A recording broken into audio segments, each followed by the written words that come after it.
Et si le véritable pouvoir, aujourd'hui, ne passait plus par la force brute, mais par l'invisible? Imaginez une scène de guerre moderne. Sur ce champ de bataille, il n'y a plus de charges héroïques, ni de duels de blindés. La victoire se joue dans l'ombre, à coups d'informations, de réseaux de satellites, d'algorithmes et de capteurs. C'est une guerre où l'œil voit tout, où chaque mouvement est traqué, et où la moindre faille devient fatale, bien avant que le premier tir ne parte. Sur le front sud, à l'automne de l'an 2025, tout semblait figé. Les deux armées s'étaient neutralisées sur une ligne de tranchées inébranlable. Aucun progrès notable, aucun effondrement spectaculaire. Pourtant, sous cette apparence d'équilibre, tout reposait sur un fil, fragile et invisible. Les forces ukrainiennes, environ 70 000 hommes, dépendaient de quelques axes logistiques, de rares ponts qui traversèrent le fleuve Dniepr. Imaginez ces points de passage comme des artères vitales. Par là transitaient les munitions, le carburant, la nourriture, les blessés, les espoirs et les craintes. Chaque convoi, chaque bac, chaque ponton improvisé était une cible potentielle, une faille à exploiter ou à défendre jusqu'à la dernière seconde. La Russie, analysant la situation, choisit de renoncer aux assauts frontaux, trop coûteux et trop risqués. Les généraux russes, s'inspirant de leçons du passé, par exemple le siège de Leningrad ou la bataille de Stalingrad, où la logistique décida du sort des troupes, élaborèrent une stratégie froide et chirurgicale. Il s'agissait de frapper les artères, couper la logistique, isoler et asphyxier l'ennemi sans lancer de grandes offensives classiques. Pour comprendre la portée de cette décision, souvenez-vous de la Seconde Guerre mondiale.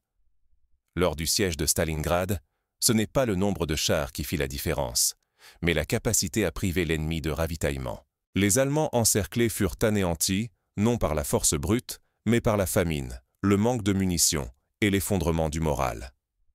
Aujourd'hui, la technologie permet de reproduire ce scénario à une échelle et une vitesse jamais vues.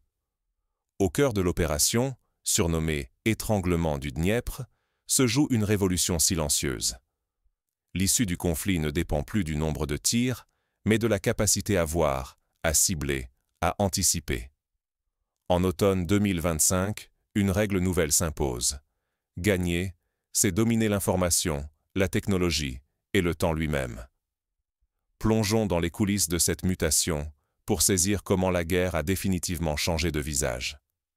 Avant même l'aube, alors que le brouillard enveloppe la steppe, les premiers indices de la nouvelle stratégie apparaissent. Drones, satellites, agents infiltrés. Partout, une toile d'araignée invisible se tisse. Cette opération ne ressemble à rien de connu. Imaginez une armée de 70 000 soldats suspendus à une poignée de ponts, dans un paysage de marais, de forêts sombres, de berges abruptes. Le front du Dniepr, à l'automne de l'an 2025, s'étire sur plus de 150 km. Mais, derrière ce décor épique, une réalité brutale s'impose. La ligne ukrainienne ne tient qu'à un souffle, à une logistique tendue à l'extrême. Toutes les ressources nécessaires à la survie et au combat, munitions, carburant, soins médicaux, vivres, dépendent de ces rares ponts et de quelques bacs précaires. Un seul point de rupture, et c'est la paralysie. Plus de renforts, plus d'évacuation, plus de vivres pour ceux qui tiennent la ligne. Pour les défenseurs, chaque frappe russe sur ces artères vitales menace d'asphyxier toute la défense. Imaginez attendre l'eau ou les soins, sans savoir si le prochain convoi passera.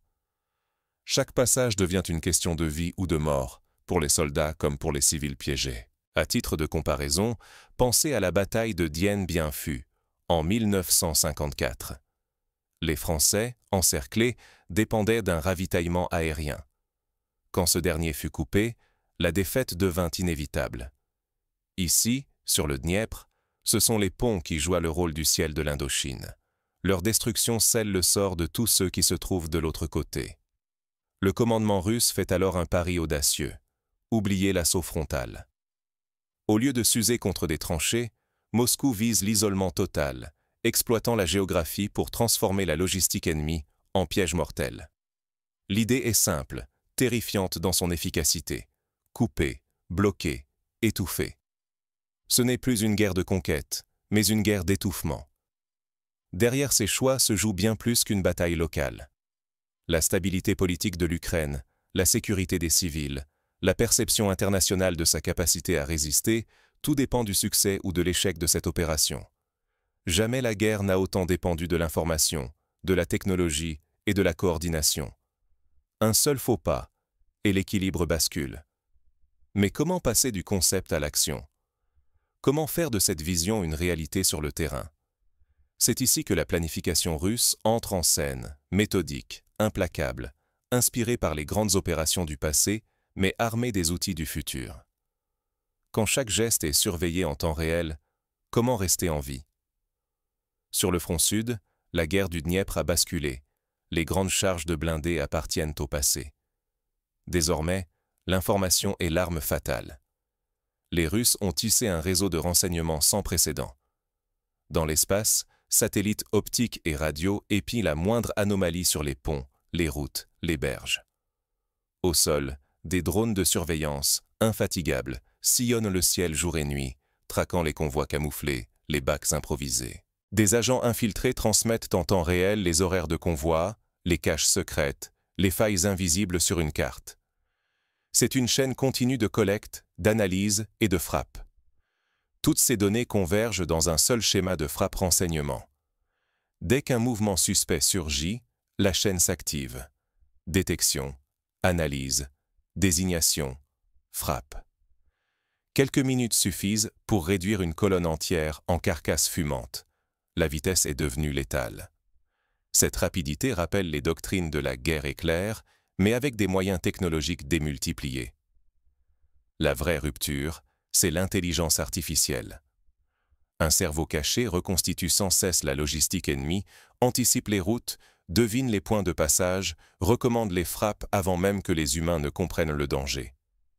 Les Russes connaissent chaque itinéraire, chaque dépôt, chaque regroupement, parfois avant que les Ukrainiens aient déplacé la première caisse. C'est comme si, à la bataille de Midway, l'un des camps avait pu deviner tous les mouvements adverses grâce à un ordinateur omniscient. Ici, perdre l'avantage informationnel, c'est tout perdre, initiative, mobilité, protection. Devenir aveugle, c'est devenir proie. Désormais, la domination du champ de bataille exige une transparence totale, et la moindre opacité se paie au prix fort. Se souvenir par exemple de la guerre du Golfe, en 1991, la supériorité américaine reposait déjà sur la capacité à voir l'ennemi grâce aux satellites et à la coordination numérique. Mais aujourd'hui, cette capacité a atteint un niveau inégalé. Une fois le front exposé, chaque flux ennemi cartographié à la seconde près, il n'y a plus de refuge. Le temps de l'attente est terminé. Les Ukrainiens cherchent fébrilement à casser ce filet invisible. Mais chaque tentative d'adaptation semble déjà anticipée par l'ennemi. Détourner un convoi? Les Russes modifient instantanément leur frappe. Essayer une traversée de nuit? Les drones thermiques veillent, silencieux. Quand les ponts s'effondrent, quand les munitions s'épuisent, que reste-t-il vraiment? Cette interrogation, aussi vieille que la guerre, prend ici une ampleur tragique. C'est la question implacable à laquelle l'armée ukrainienne se confronte, alors que l'étau se referme sur la rive gauche du Dniepr. La première vague russe frappe sans relâche. Missiles balistiques, bombardiers lourds, chaque ouvrage majeur est visé. En une seule nuit, tous les ponts stratégiques sont anéantis. Les axes ferroviaires sont brisés, les fondations arrachées, coupant net les veines de l'approvisionnement pour plus de 70 000 soldats piégés sur 150 km de front. Mais l'Ukraine refuse de s'effondrer. Sous les bombardements, ses ingénieurs improvisent des pontons de fortune. S'engage alors une course contre la montre, où chaque embarcation ou planche flottante devient une cible. La riposte russe est immédiate. Des tactiques mobiles, coordonnées en temps réel, transforment chaque tentative de franchissement en pari mortel. Cette lutte rappelle le passage du Rhin en 1945. Mais ici, chaque radeau est traqué par des drones intelligents. Le fleuve lui-même devient un piège. Les drones FPV, commandés à distance, traquent inlassablement les embarcations légères, frappant quand on s'y attend le moins. Aucun radeau, aucune barge n'échappe à leur œil électronique. Chaque traversée tourne au désastre. Un simple mouvement sur l'eau déclenche une alerte. La frappe suit quelques minutes après. On retrouve ici l'efficience des attaques de loups gris contre les convois alliés pendant la Seconde Guerre mondiale, mais décuplée par la technologie. La NAS se resserre encore. Aviation et flotte russe frappent méthodiquement. Dépôts de munitions, centres de communication, ateliers de réparation. Tout ce qui pourrait permettre à l'Ukraine de tenir est détruit ou neutralisé. En quelques jours, la logistique s'effondre, sans espoir de retour.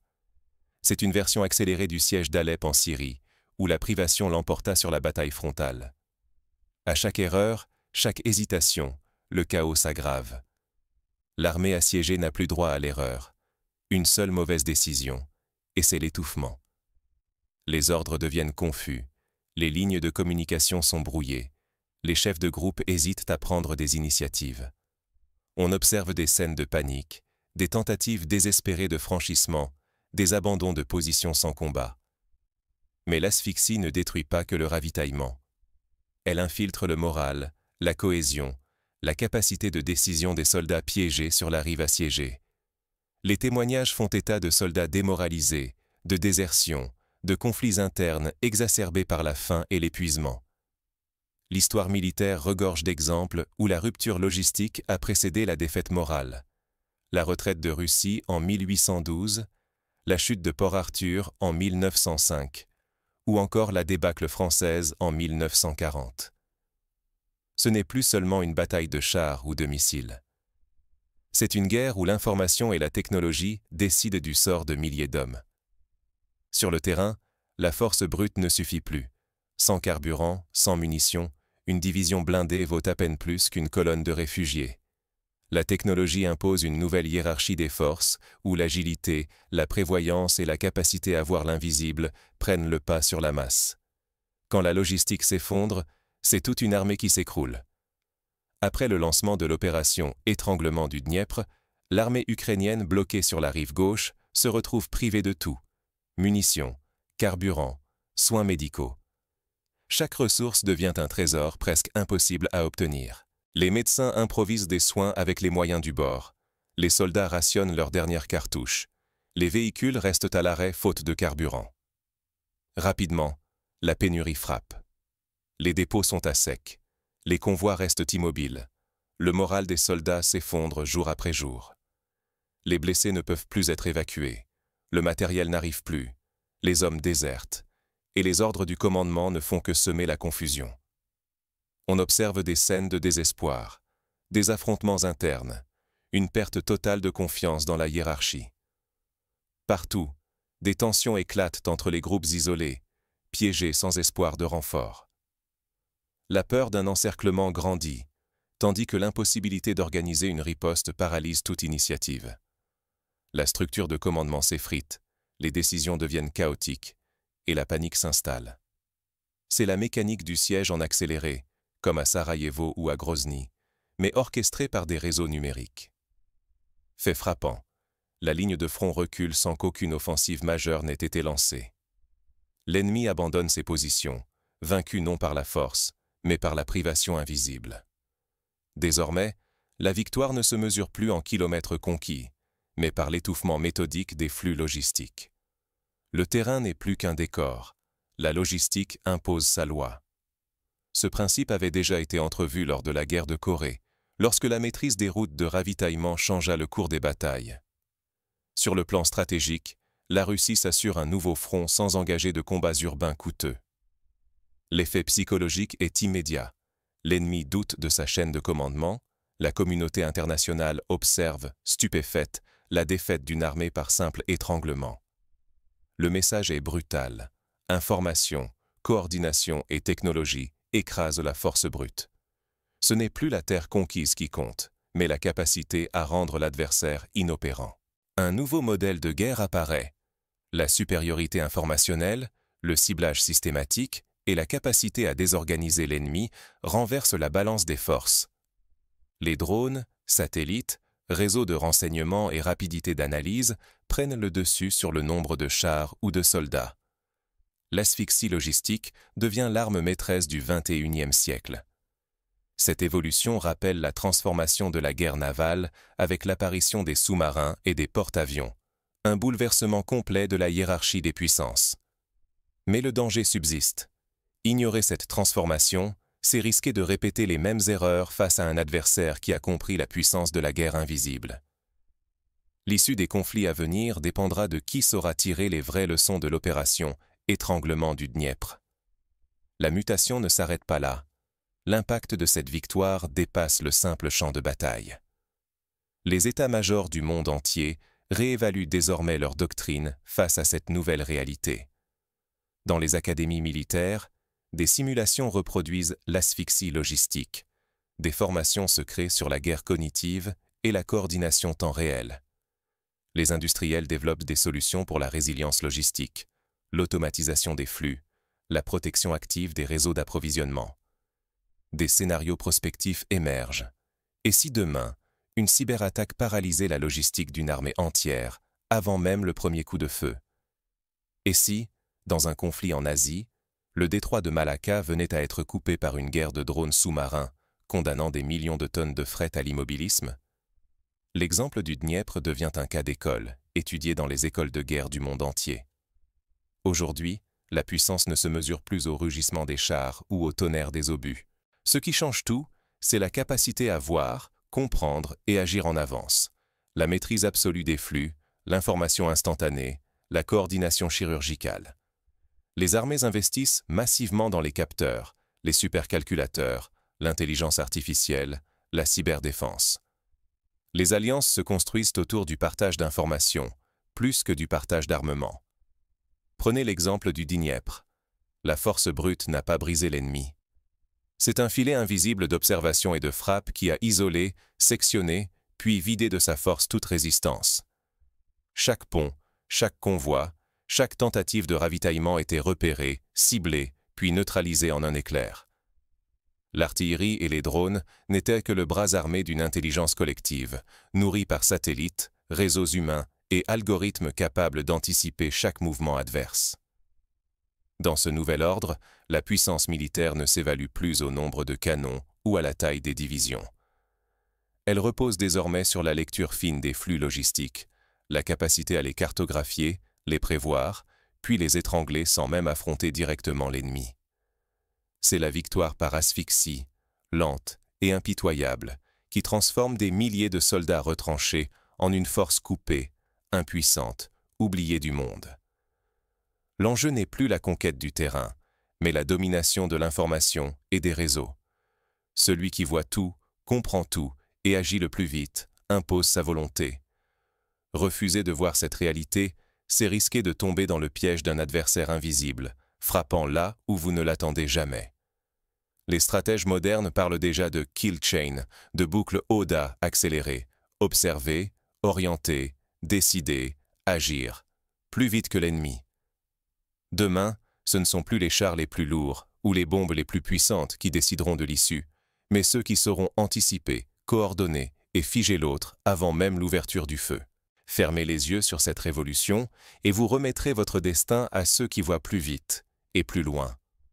La question n'est donc plus qui possède la plus grande armée, mais qui saura voir, comprendre et agir avant l'autre. Ce bouleversement est déjà enclenché et redéfinit les équilibres du monde. Pour les dirigeants, les chefs militaires, les citoyens, il s'agit de comprendre et d'accepter que le champ de bataille du futur sera avant tout un champ d'information. Pour conclure, retenez ceci. L'opération étranglement du Dniepr n'est pas seulement une victoire tactique, c'est un signal, une alerte, un miroir tendu à toutes les puissances. Ceux qui sauront maîtriser la logistique, l'information et la vitesse auront le pouvoir de décider du sort des nations, sans même tirer un seul obus. La leçon est claire, l'attention demeure. Dans le monde d'aujourd'hui, la victoire appartient à l'invisible, à celui qui voit sans être vu, frappe sans être repéré, et coupe le souffle de l'ennemi avant qu'il ne réalise qu'il est déjà perdu.